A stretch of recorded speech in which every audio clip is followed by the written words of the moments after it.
Chaque année, dans les pays développés, nous dépensons près de 150 milliards d'euros en médicaments. Ce marché profite à des entreprises qui comptent parmi les plus puissantes sociétés du monde. Les nouveaux médicaments sont d'abord testés sur des animaux, puis sur des milliers de cobayes humains. Cela dure des années, selon des protocoles organisés en 4 phases successives. Au terme de ces essais, s'ils sont considérés comme sûrs et efficaces, ils seront autorisés et mis sur le marché. Mais les Occidentaux se montrent de plus en plus réticents à y participer. Les laboratoires pharmaceutiques sous-traitent donc depuis près de 10 ans un tiers de leurs essais cliniques dans les pays en développement. Les règles éthiques qui protègent les cobayes occidentaux sont-elles appliquées dans ces pays d'Asie, d'Europe de l'Est ou d'Amérique latine? Les protocoles sont-ils bien respectés? Dans le cas contraire, ce sont les résultats publiés qui pourraient alors être mis en doute. L'Inde est l'un des principaux pays où les essais cliniques sont sous-traités. On estime que ce marché représente potentiellement 1,5 milliard d'euros par an.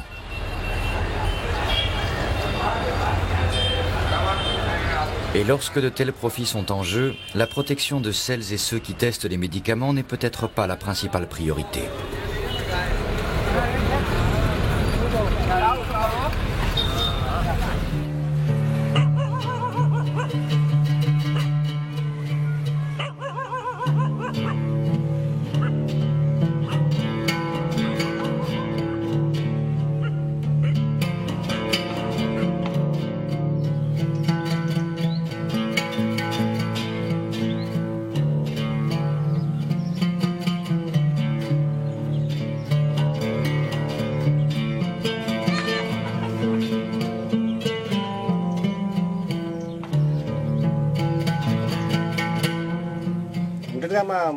J'étais au travail.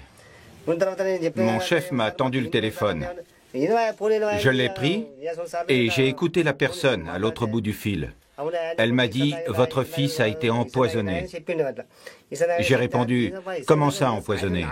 Il avait quitté la maison le dimanche à 4 heures de l'après-midi. J'ai demandé pourquoi il n'était pas au travail. C'est à ce moment-là qu'on a su ce qui s'était passé. Surinder, le fils des Kolagani, âgé de 25 ans, est mort alors qu'il participait à un essai clinique. Après avoir fait signer un papier à mes 2 fils, l'inspecteur leur a laissé le corps. On leur a remis 2 exemplaires du formulaire, qu'un de mes garçons a glissé dans sa poche. Quand nous sommes arrivés à Warangal avec le corps, des amis de Surinder ont examiné les documents. Ce n'est que lorsqu'ils nous les ont lus qu'on a appris l'incident avec les comprimés. Pour nous, il n'y a absolument aucun doute. C'est le laboratoire qui a tué notre fils. Pourquoi ont-ils donné ces comprimés? Ils ont trompé un jeune homme innocent. Ce sont des crapules.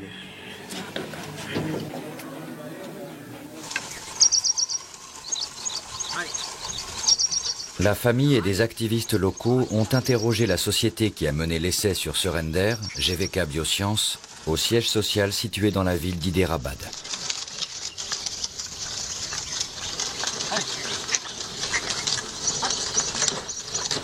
Le chef du district a pris un risque en plaçant le corps dans la morgue du laboratoire. Après l'arrivée de la dépouille, on a manifesté devant le siège du groupe. Nous avons déposé une plainte. Mais l'entreprise appartient à un membre de la famille d'un ministre. Ce qui explique pourquoi la police est venue en nombre pour nous disperser. Justice n'a pas été faite. Le gouvernement n'a donné aucune indemnisation. Le père travaille autant qu'il peut, mais ça ne suffit pas à remplir les assiettes. Toute la famille dépendait de Surinder. Maintenant, ils n'ont plus rien. L'entreprise a-t-elle fait quelque chose? Rien du tout. GVK a refusé de communiquer le nom du laboratoire pharmaceutique pour lequel ces essais étaient pratiqués, en invoquant la confidentialité commerciale. En revanche, pour écarter sa responsabilité, GVK a déclaré que Surinder participait simultanément à d'autres essais, mais sans les citer. Imaginez notre douleur. Nous avons perdu notre fils de 25 ans. Je ne mange qu'une fois par jour et je ne dors pas bien. Si seulement mon fils était encore en vie, il serait auprès de nous. Qu'est-ce qu'il me reste de lui? Rien. Nous avons 2 jeunes garçons et nous allons les élever du mieux possible. Mais le plus jeune a du mal à l'école.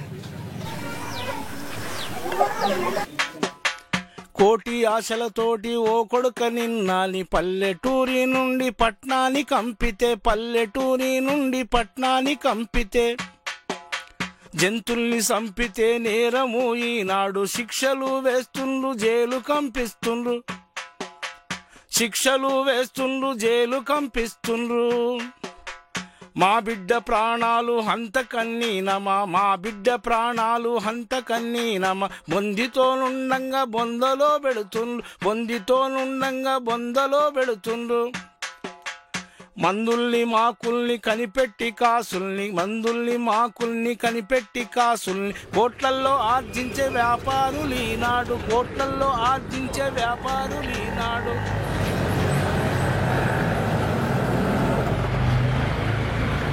À Mumbai, Amar Jesani, un spécialiste international de l'éthique médicale, est membre de plusieurs comités chargés de veiller au respect des droits des patients soumis à ces essais. L'industrie pharmaceutique indienne est en expansion depuis la fin des années 80. Et aujourd'hui, elle est devenue énorme. Elle brasse des centaines de milliards de roupies. Elle est très puissante. Bien entendu, les acteurs du secteur ont des appuis au sein du gouvernement et chez les responsables politiques.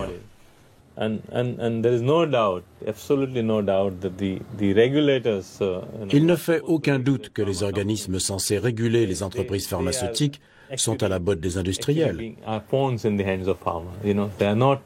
Ils ne sont pas vraiment indépendants. Ils ne font pas les efforts nécessaires pour mettre en place une véritable régulation.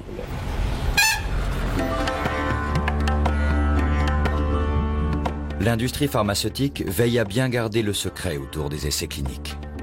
Même les compagnies spécialisées dans la fabrication des médicaments génériques en Inde sont dans l'impossibilité de mener des études indépendantes.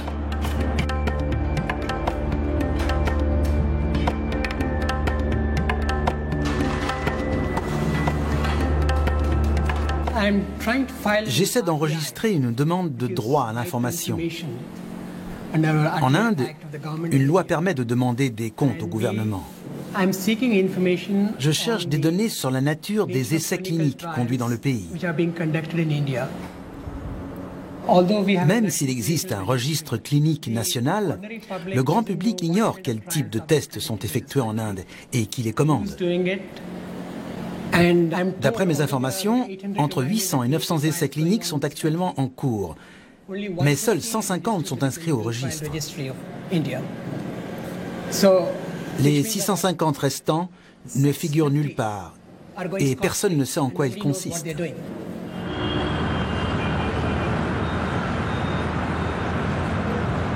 Nous avons donc enquêté sur le terrain, et d'abord au nord du pays. La ville d'Ahmedabad, depuis le déclin de son industrie textile, est devenue le cœur de l'industrie pharmaceutique indienne. Les sociétés pharmaceutiques mènent leurs essais sur ces molécules qui seront source d'énormes profits. Mais qu'en est-il du respect des droits fondamentaux des patients soumis à ces essais? Qui sont-ils et comment sont-ils recrutés? Comment les essais sont-ils organisés et par qui? Quels sont les risques encourus par les cobayes et par ceux qui, au bout de la chaîne, consomment ces médicaments une fois leur licence accordée? La plupart des sujets qui participent aux essais cliniques sont recrutés dans les hôpitaux.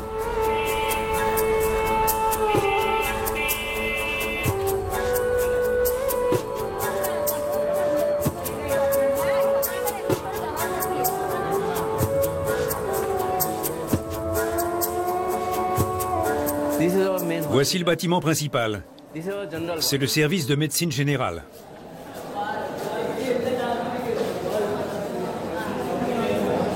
Là-bas, nous avons un scanner ultramoderne.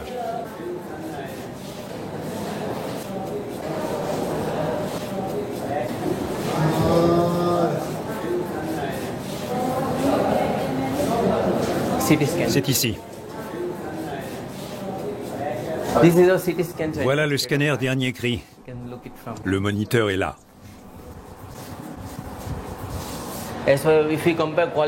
La qualité des soins et le nombre de patients traités sont proches des standards internationaux. Très proches. Et le coût de fonctionnement est très faible. C'est ici que se font toutes les stérilisations. Tous nos instruments passent par ici.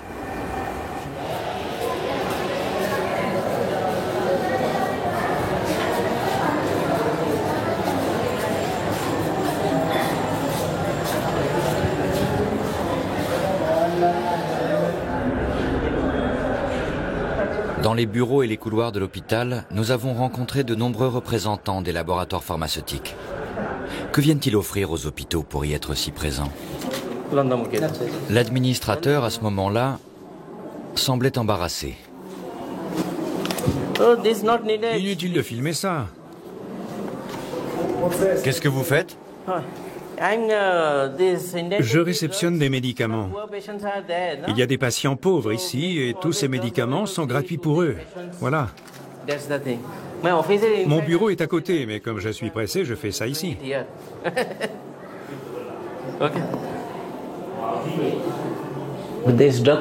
Les groupes pharmaceutiques offrent des médicaments aux malades.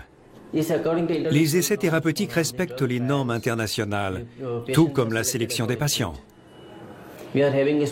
Les essais doivent d'abord être approuvés par un comité spécial d'éthique avant de pouvoir être conduits dans notre hôpital.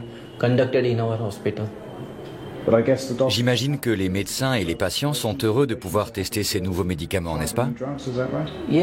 Oui, il n'y a pas de problème. Avant d'inclure quelqu'un dans le protocole, on lui demande son accord. On explique exactement de quoi il s'agit et on ne force personne. L'infrastructure médicale d'un pays est une condition nécessaire au développement du système des essais cliniques.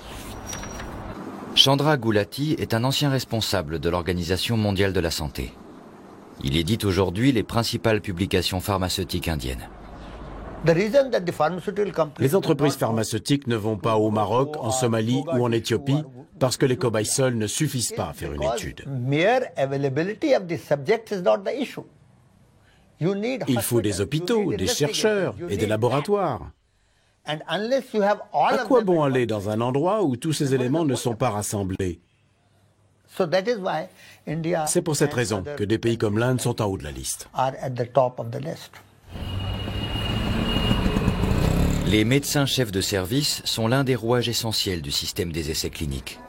Ils sont employés en tant que superviseurs par les sociétés pharmaceutiques ou leurs intermédiaires.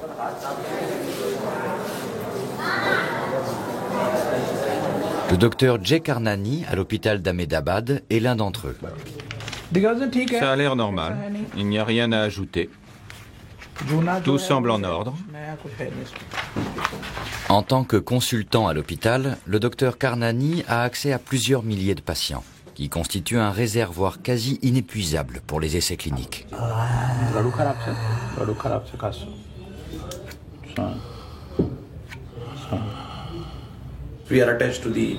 Nous sommes en relation avec l'enseignement et les grands hôpitaux.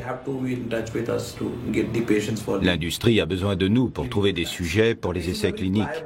Ici, les patients sont très coopératifs. Le suivi se déroule bien, ils ne se plaignent pas et sont accommodants. C'est pourquoi de plus en plus de tests ont lieu en Inde, notamment dans le Gujarat et à Ahmedabad.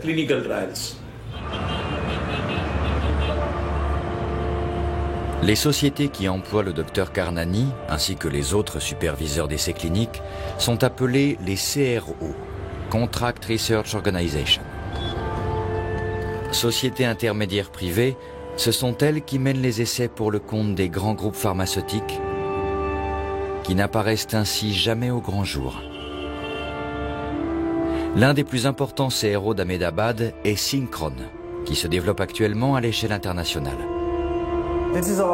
Voici notre équipe française à Poitiers. Sur la photo, ma femme et moi sommes entourés de nombreux collaborateurs. Des gens de différentes cultures et de différents pays participent au fonctionnement de l'entreprise. Je suis fier de faire de la recherche clinique et je continuerai à tester de nouveaux médicaments et à chercher des remèdes pour les maladies graves. J'apporte ma petite contribution à l'amélioration du sort de l'humanité en évitant certaines souffrances à mes semblables. C'est une grande satisfaction. En plus de l'aspect commercial, on rend service aux autres en créant de nouveaux remèdes. Imaginez un instant qu'il n'y ait plus de médicaments sur Terre. Qu'est-ce qui arriverait? Ce serait une catastrophe. C'est inimaginable.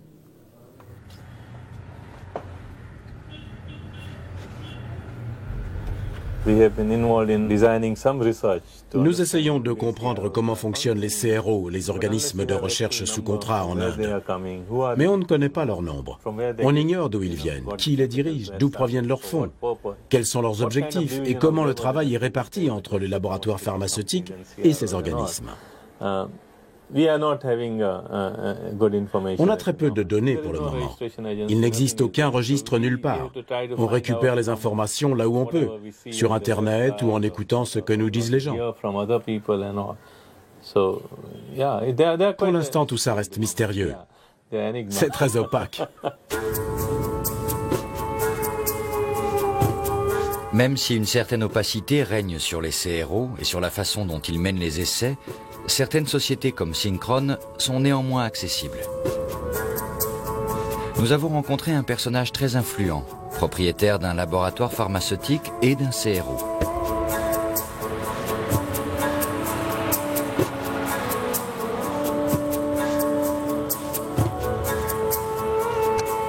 Il est aussi propriétaire d'une voiture fort rare en Inde. Une Rolls-Royce Phantom.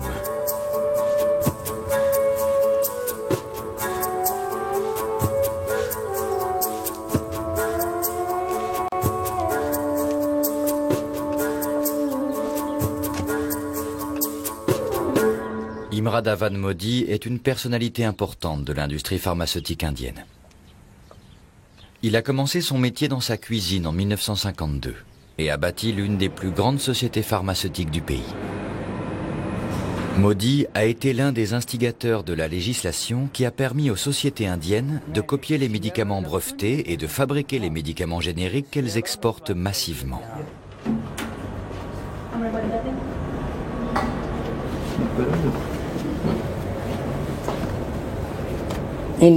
Les essais conduits en Inde ont une portée mondiale. De nombreux pays utilisent nos services, en particulier ceux où le marché est réglementé, comme la France, l'Allemagne, l'Angleterre ou les États-Unis. Le Gujarat est réputé pour son esprit d'entreprise. Les Gujaratis ont ça dans le sang. La main-d'œuvre ne fait pas de vagues ici. Il n'y a jamais de violence ou de conflit. Le Gujarat est la région la plus tranquille du pays. Les travailleurs ne rechignent pas à la tâche et ils ne sont jamais violents. Les organismes de recherche clinique se sont développés assez récemment en Inde. Je dirais depuis une dizaine d'années. Ici, ils trouvent facilement les éléments nécessaires aux études cliniques. Ce sont des cobayes. C'est ça.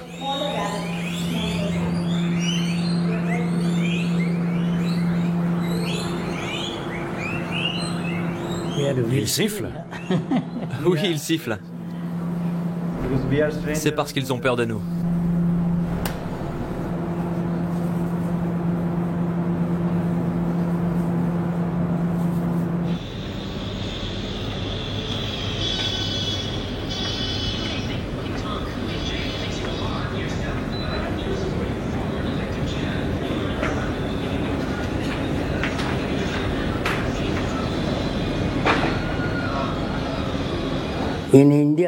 Supposons que vous cherchiez des tuberculeux, des sujets avec des problèmes cardiaques ou gastriques, ou des patients psychotiques.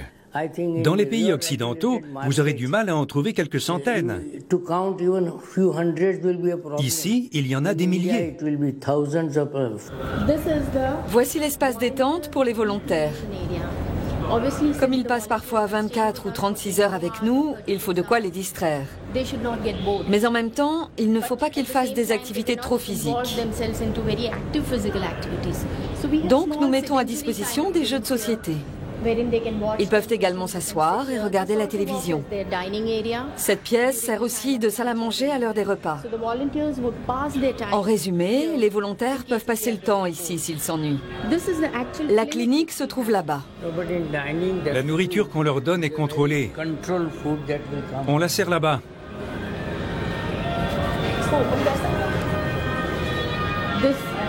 Les repas sont préparés de l'autre côté.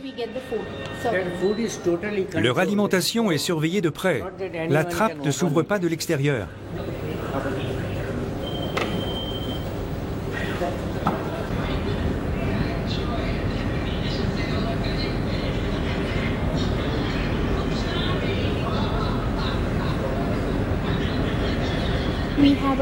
Nous avons une capacité d'accueil de 92 lits.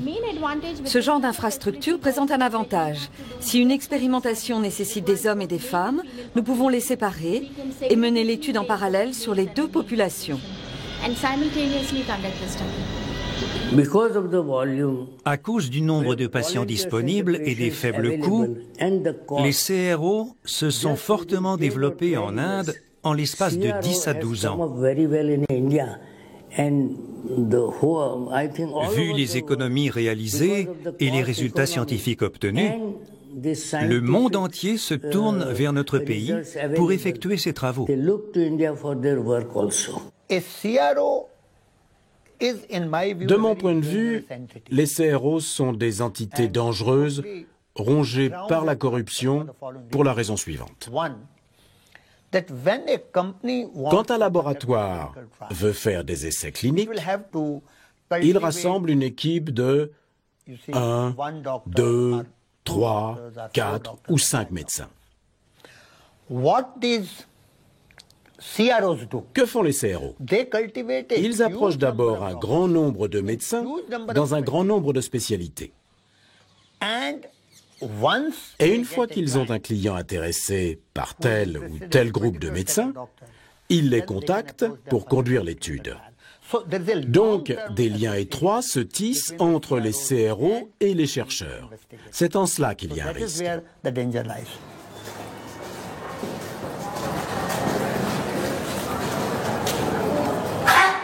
Les CRO procèdent aux premiers essais dans leurs propres locaux.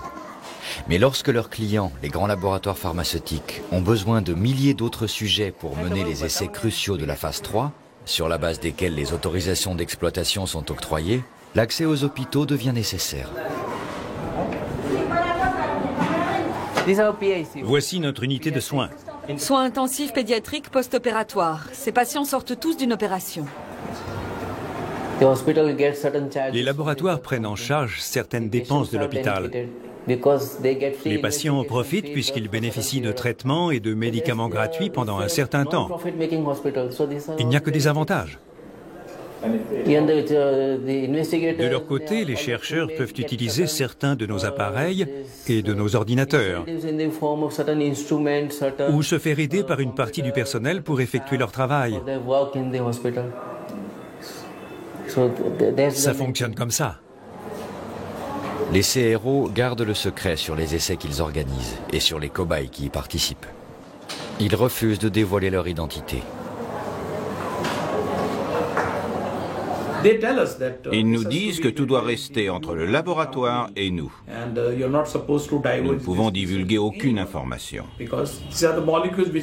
Certaines molécules pourraient être subtilisées par des concurrents et ça poserait un gros problème.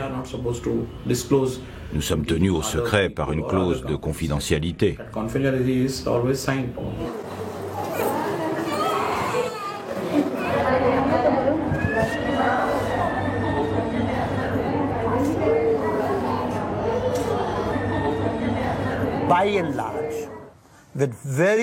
À quelques rares exceptions près, tous les essais cliniques sont effectués sur une population pauvre et illettrée. Mais les commanditaires, les chercheurs, les hôpitaux et le gouvernement refusent tous d'admettre cet état de fait. C'est pour cela que tout est si secret. Ils ne veulent pas qu'on rencontre les cobayes.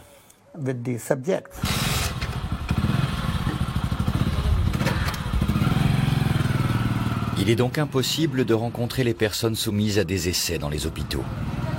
Certains, dénommés volontaires en bonne santé, participent aux premières phases des essais. Ceux-là sont accessibles. À Purushottam, nous avons trouvé un guide, fervent défenseur des droits de ceux qui vivent dans les bidonvilles. C'est grâce à lui que nous avons découvert les histoires de certains de ces volontaires. Ici, il y a des problèmes avec l'alcool, le jeu, et des bagarres éclatent parfois pour des broutilles. Il est très difficile de travailler dans ces conditions. Je sillonne ces quartiers pauvres depuis des années. Beaucoup de femmes disent qu'elles participent à des études. Elles ne connaissent pas le terme essai clinique.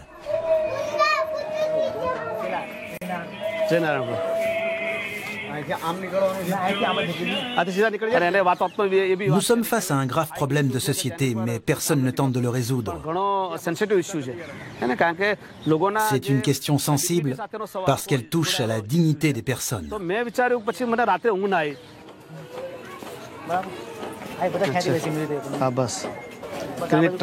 Il y a quelqu'un ici qui fait des tests cliniques. Bonjour. Est-ce que la dame est là? Vous n'êtes pas venu à la réunion. On ne vous a pas vu, mais on a rencontré votre fille. Vous savez que c'est mauvais pour votre santé. On n'a pas de travail, alors on est obligé de le faire. Oui, vous n'avez pas le choix. Combien ça vous rapporte? Entre 100 et 145 euros. Et vous l'avez fait combien de fois? 2 fois. C'était quand la dernière fois? Je fais une étude en ce moment. Aujourd'hui, c'est le dernier jour. Comment s'appelle l'endroit? Darbarial. Ne faites pas interrompre mon étude. Ne vous inquiétez pas, elle va continuer. Mais on voudrait qu'elle soit plus transparente et que vous touchiez plus d'argent parce qu'il y a des millions qui arrivent de l'étranger.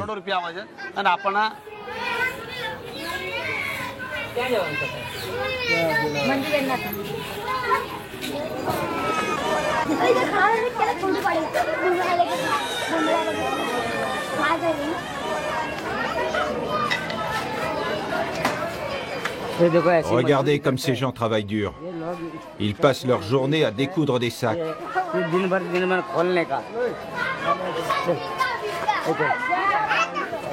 Ils font ça du matin au soir. Combien ça vous rapporte? 7 centimes. 7 centimes pour 100 sacs.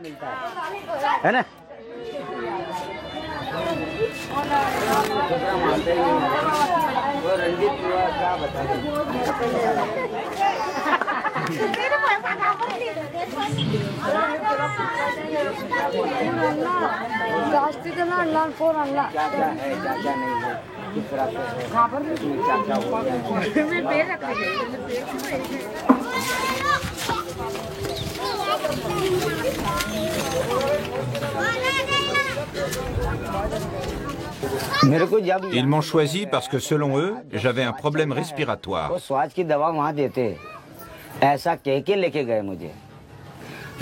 J'ai accepté d'y aller pour qu'ils me donnent des médicaments.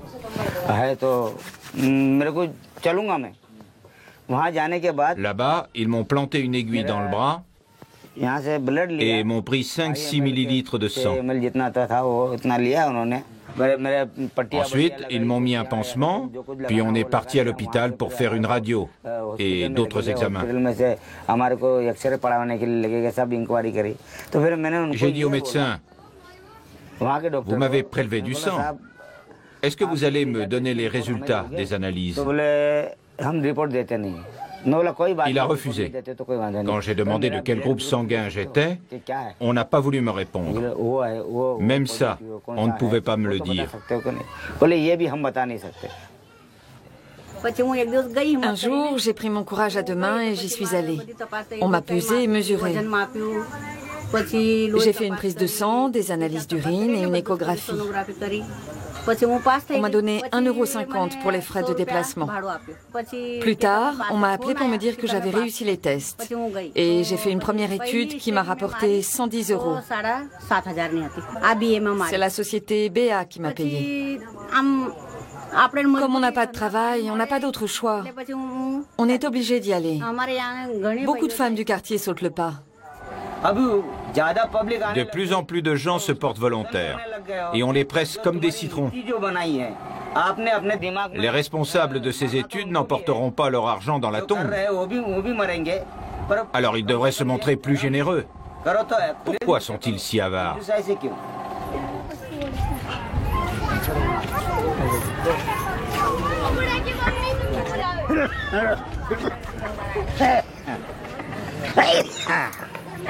Tu tousses beaucoup. Oui.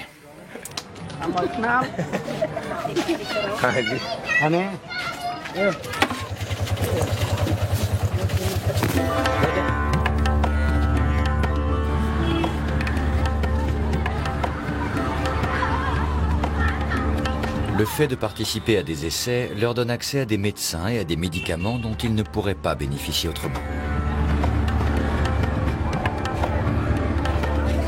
En Inde, les traitements sont bien meilleurs marchés qu'en Occident, mais demeurent très chers pour les plus pauvres.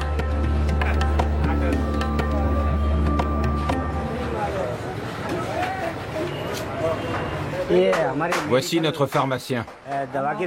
Sa boutique est près de chez nous. C'est ici qu'on achète nos médicaments. Toutes sortes de médicaments ?